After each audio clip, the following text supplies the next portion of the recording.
Welcome back to Montford Boulevard. Today we're finally finishing a project that we started a good while ago. This English oak Art Deco wine cabinet has come pretty far already, but in reality, it's only about halfway done. This project was a fortunate case where we were able to trace its interesting origins. Follow along for another step-by-step Art Deco furniture restoration remake.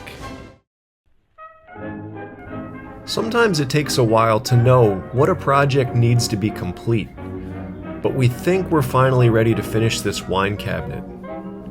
We did paint the sides and the front black, but the applique and the trim you see here are all original to the piece. We did add the handles. These are modern handles, but we love the Art Deco touch. Speaking of unfinished projects, a viewer recently mentioned this radio we have sitting in the shop, and thank you for that nudge. We are going to work on that soon, and that was a fun, sort of a good reminder. But looking at the inside of this cabinet, we found some vinyl that we really loved. These patterns, we've got all sorts of animals, horses, a butterfly. The black and the gold just really go with the Art Deco aesthetic, so we were very pleased with how that fit. We had our custom cut glass shelves made, and some gold ornamentation you can see as shelf supports. More vinyl in the back. Inside the other door you can see a wine glass rack on the top. Room for 20 wine bottles in that shelf there. Bejeweled tiles on the floor, which really have a fun shimmer when light hits them. Gold background. And on the top we have these magnetic panels, which are actually for LED lighting, motion sensor lights that are yet to be installed. But they will turn on when you open the piece. Looking at the top, we've got that beautiful English oak, which we're really coming to appreciate. Such a clean, fresh look to it.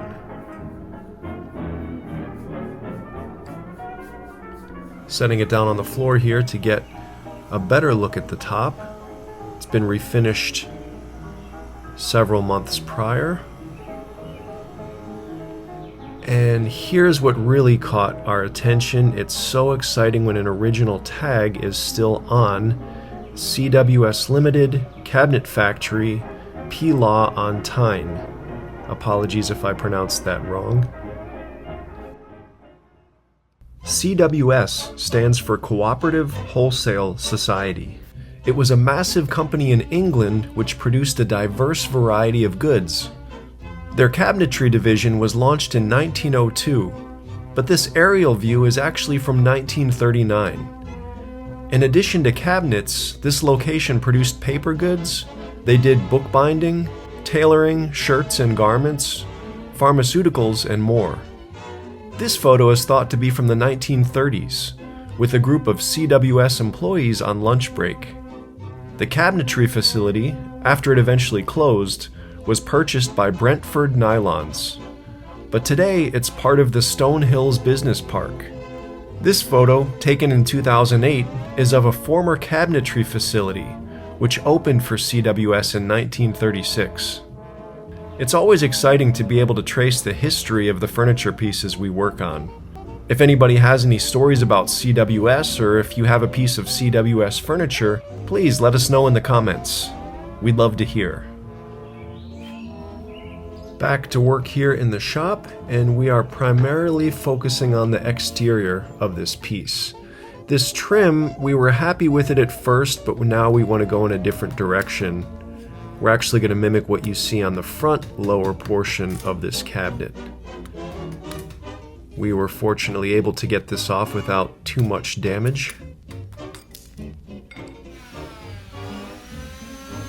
We have cut some oak pieces of trim. We had some leftover oak in the shop That'll need to be shaved down a little bit more to fit in there tightly, but you can see we're mimicking the trim on the front upper portion of this piece. Again, there's nothing quite like oak, such a handsome grain, but we want to continue that look. Along the bottom, you can see in the center there's this reed between two flat strips, and we want to mimic that look along the bottom as well. So first we're going to cut those flat portions. That's the length that we're looking for. And we have a dowel that's going to go in the center. You can see we have some leftover oak with that nice grain to it, and then just some plain dowel rod in the center. Back on the piece, we decided to make that center black, just to accentuate it, because we didn't even notice it until we got down to that lower level to look at it, just to draw that out a bit. Now, staining with our general finishes. This is Colonial Maple. We really like this color. Not too orange, not too brown, and it works very well with oak. Here's the result, and the dowel painted black to mimic the front.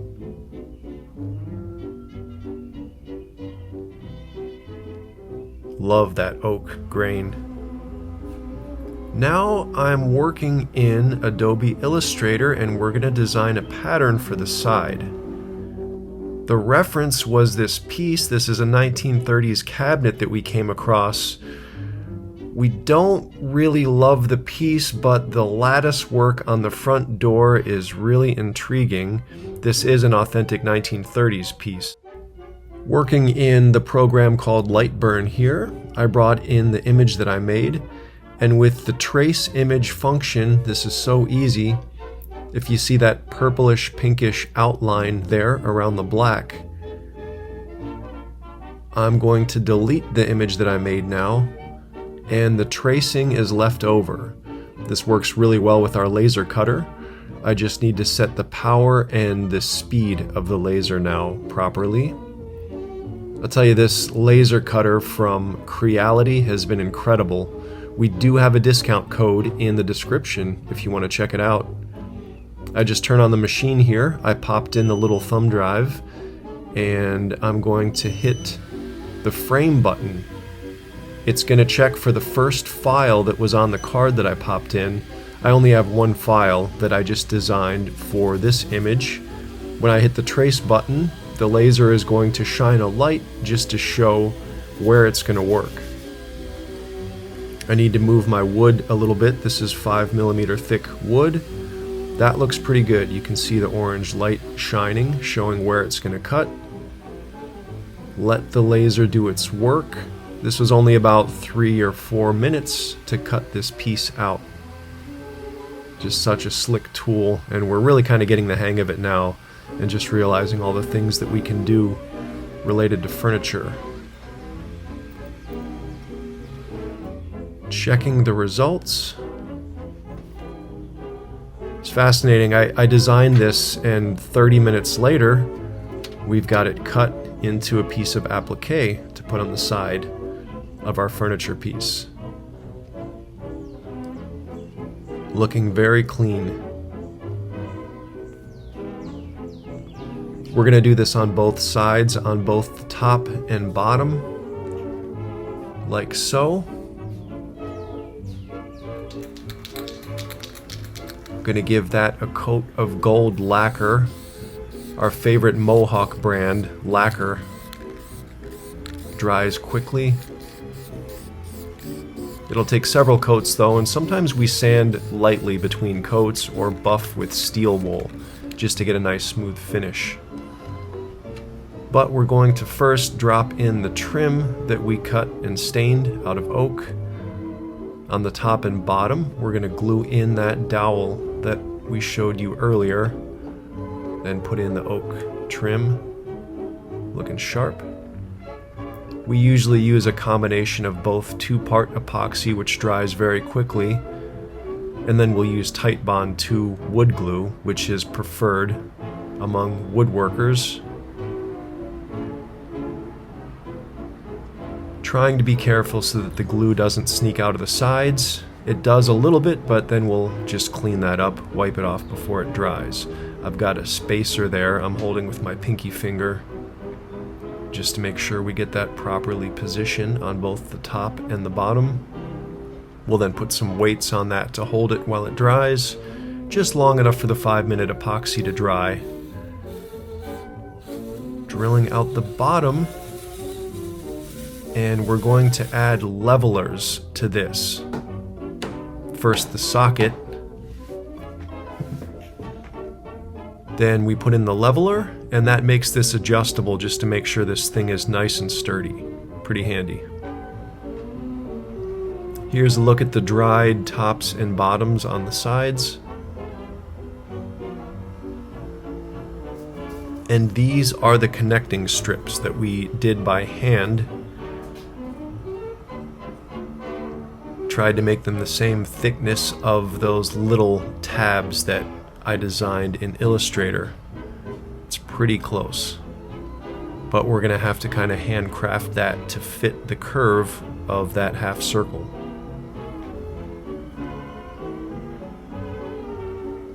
That will definitely work though. Using the bandsaw and a little bit of sanding as needed.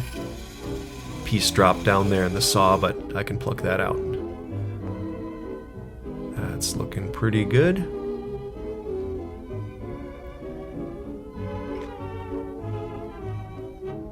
Got those painted gold, and now we're going to weight them down. Same thing, a little bit of 2-part epoxy, a little bit of Titebond 2. Now this is a backsplash that we decided on for the top of this piece. Needs to be sanded. Now here's, if you recall, a previous project we did. This was part of a vanity, and the centerpiece is where that leftover backsplash piece came from that we're going to use. So the same wood from that piece, and we're sanding it now. They used a really high quality stain and a quality veneer as well, which really helps when you're sanding. The center has genuine inlay wood there, quite stunning. Looking forward to getting some stain on this. I am using naphtha and some 4O steel wool to clean that lacquer veneer. I want to be very careful there. And now for the face, we're using same thing, Colonial Maple from General Finishes. We've used it with this very wood before, and the results are quite beautiful.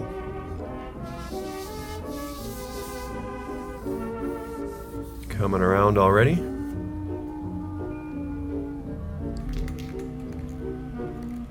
Here we go. Now we're going to add some satin lacquer, both the top and the face, and look at that.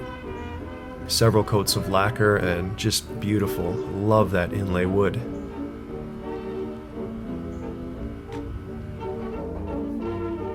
So this was another leftover piece of wood. You can see it kind of fits that backsplash, which is very handy. We're going to sink it down just a little bit like that to make a connector panel for this backsplash. Going to glue that in place. And we have some shallow brass screws that will hold that on. That's kind of a nice look there.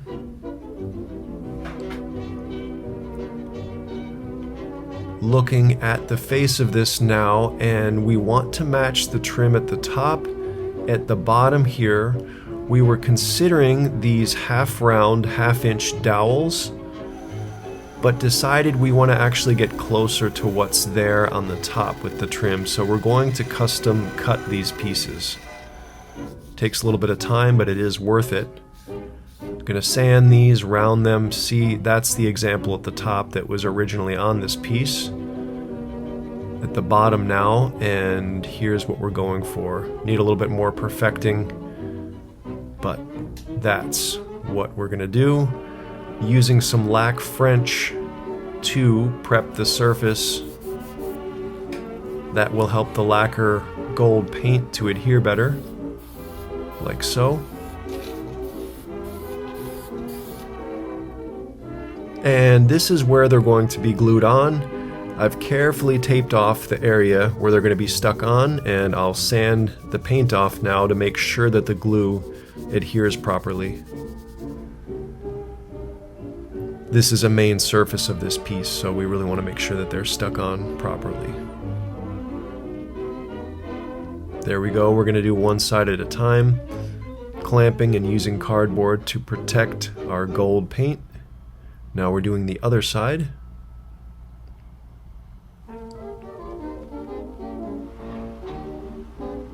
Here was the result.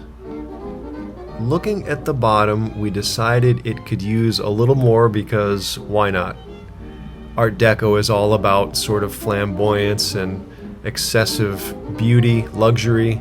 So this is a protector block we put on just to make sure if somebody bumps this with their foot or a vacuum cleaner, it's got a good chance of staying in place and not snapping off. Pretty sturdy block that we put on there. I'm gonna pin it with the nailer.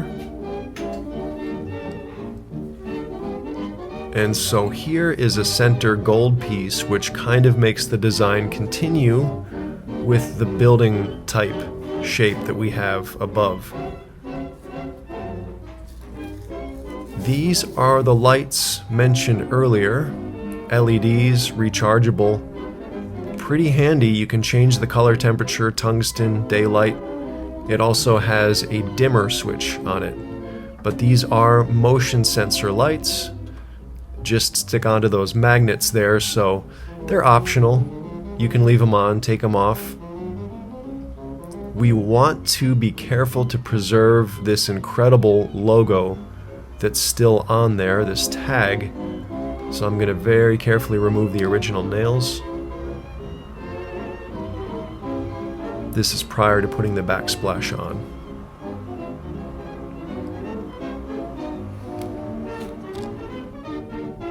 There we go. I have it positioned, centered.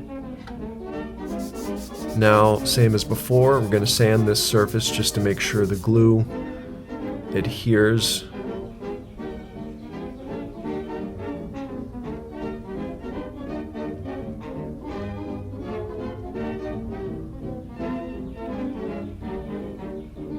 There we go. Now I've got some 2-inch screws that are going to make sure that that thing holds on there going straight into the top.